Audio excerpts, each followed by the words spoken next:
What's going on, YouTube? So Paul George's first press conference as a Sixer was held Tuesday afternoon. Now George, who decided to leave the Clippers and join the Sixers this summer on a 4-year max contract, met with Philadelphia area reporters at the team's training complex. Check it out. Well, we've learned pretty quickly that when you get a great player like Paul George, you also get his great family, who's here today, who we got the privilege to meet during the free agency process and since, and they're already all in on Philly and very excited. But look, we're all here to win. I know Paul's here to win, Nick, myself, Elton Brand, ownership, Joel, Tyrese. This is about putting three really great players together, and how well Paul fits with those players. I think ultimately, I'll let Paul talk about how he made his decision, but I know he's hungry to win, just like the fans of Philadelphia, and he saw this as the best place where he had a chance to win. So me? Yeah, all you. It's your podcast host. They don't hear from us. Just first, just thank Josh and Daryl for this opportunity. Definitely look forward to coming to Philly. My family looked forward to it. We felt that this was the best and next step in the phase of my career. I thought everything just aligned perfectly, where they're at and where they're trying to go and where I'm trying to get to as well. I think we got a real legitimate shot. I've always been a fan of Tyrese and Joel from afar. And Joel has secretly been one of my closest all-star game friends. And so, it kind of felt inevitable that at some point we would link up and be teammates. I'm all in. My family's here all in, and I'm excited. I'm looking forward to this next opportunity. Gina Mizell from the Philadelphia Inquirer. Hi, Paul. Welcome to Philly. You just sort of touched on it with Joel and Tyrese, but just how do you feel like you fit in with those two in particular, and just maybe how you think you can enhance their games and how they can enhance your game? Yeah, I mean, obviously Tyrese has the youth. He has the legs, the speed, the quickness, similar to when I played alongside Russ. Just the opportunities he creates with his speed and his, tempo to push the ball. I think I can space the floor for him, and just, be a veteran to kind of help him, from a defensive side, offensively. I think we just complement each other so well, and same goes for Joel. I've been watching their games, and I know it's tough for him a lot of times to be able to play one-on-one from the block, just because of the spacing and shooters around him. And so I'm looking forward to that, giving him a chance to play, his game and be aggressive on the block and, be able to make quick moves to go score because there is that space there. And just, being a late game performer, someone to take a lot of pressure off both of those guys, to close games out, to extend leads, to finish games. And so, I'm again, just looking forward to just being on the floor with those two because I know they'll help me a ton. And then just in the couple of weeks since you signed your contract, just can you describe what it's been like getting to know Coach Nurse, just sort of those initial conversations sort of in these early days that you've been part of this franchise? Yes, it's a little early. We're still getting to know each other. But, the time I've been around him has been awesome. Again, one of those people you learn from afar, and I see how hard his team plays, and the respect that the players have for him goes a long ways. I was a teammate of Kawhi's, and Kawhi spoke highly of him, and so Kawhi speaks, you listen. I've learned that. So I have utmost respect for Coach Nurse, and looking forward to being coached. You've talked at length on your pod about sort of how negotiations went with the Clippers, but I was curious, as things played out, was there anywhere else you really thought about as a realistic option besides being in Philly once it got to that point with the Clippers, or was this sort of the place you zeroed in on, and why? Yeah, I mean, I think Philly was number one for majority of free agency. Obviously, there was other teams in play that I was contemplating on, but Philly was kind of number one because it kind of fit my game. It fit where I was at in my career, and like I said, it fit the trajectory that the team was going, and so it kind of made sense amongst the other options out there. And again, I just went with my gut feeling. They made it feel like home from day one, and so at that point it was kind of an easy decision. Just how important is training camp, I feel like, going to be this upcoming season in order to kind of begin the gelling process with you, Tyrese, Joel, learning what Nick wants to run? How important is those couple of days really going to be for you to begin the season off the right way? Real important.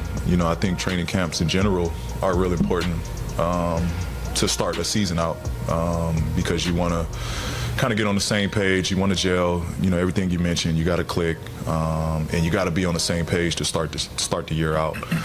So it'll be real important. I'm looking forward to it, to get right to it, get thrown right in it, and just be me. That's the best thing that I can do, is just bring what I bring, and just do it at a high level. With respect to the other places you've been, Philly's a little bit different, a little bit more intense.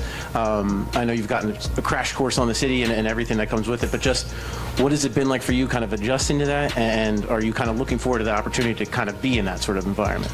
I'm looking forward to it. I'm looking forward to it, honestly. At the end of the day, it's brotherly love, right?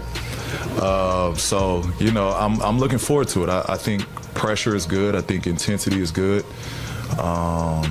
And, that's what you get up for. You want the fans to be fired up. You want them to,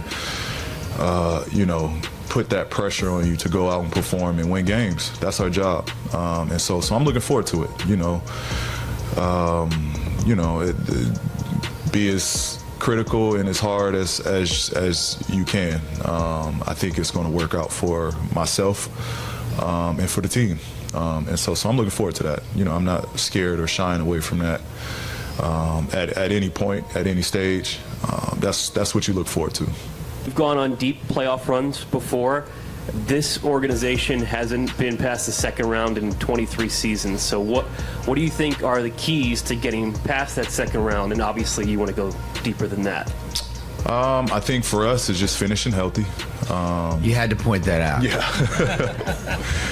The interview was going so good. I think, for us, staying healthy. But again, having another closer on the floor, another, big shot maker, and just a defensive stopper.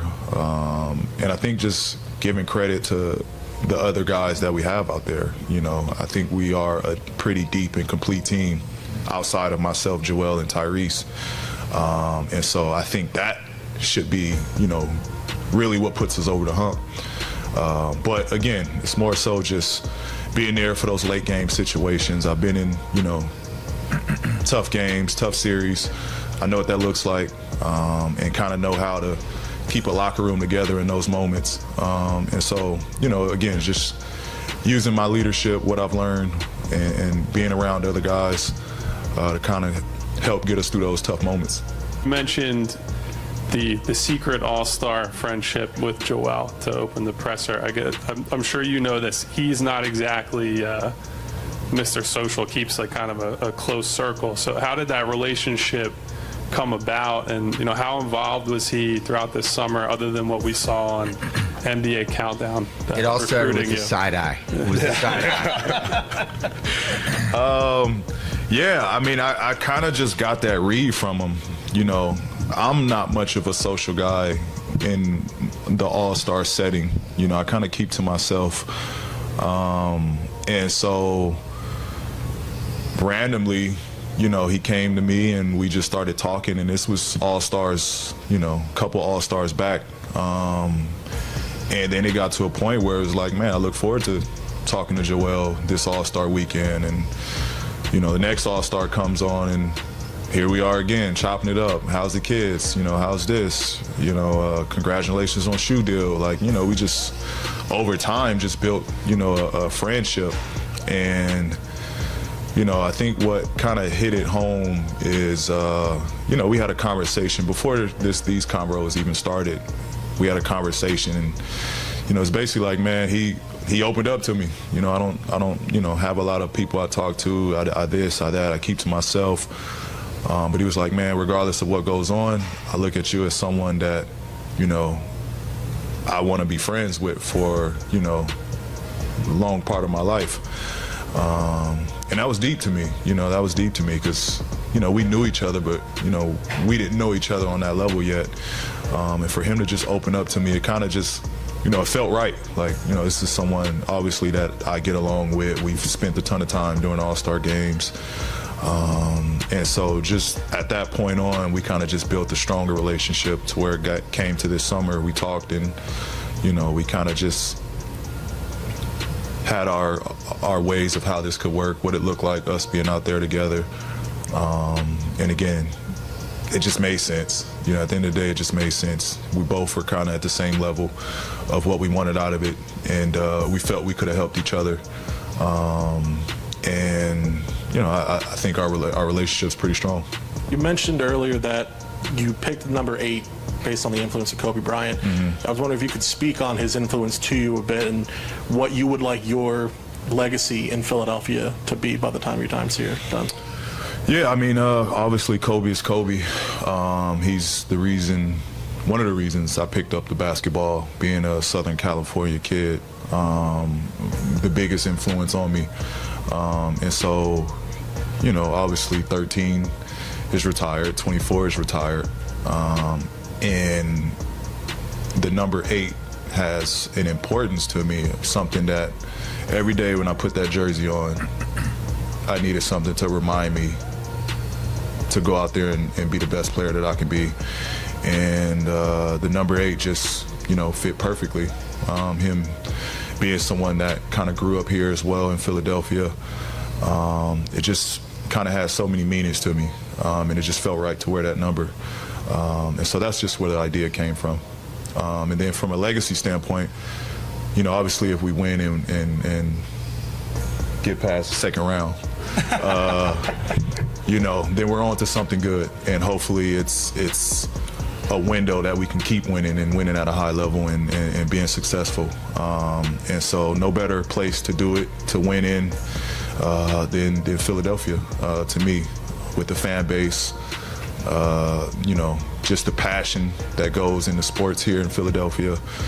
There's really no other place, I wanted to align with and try to win in.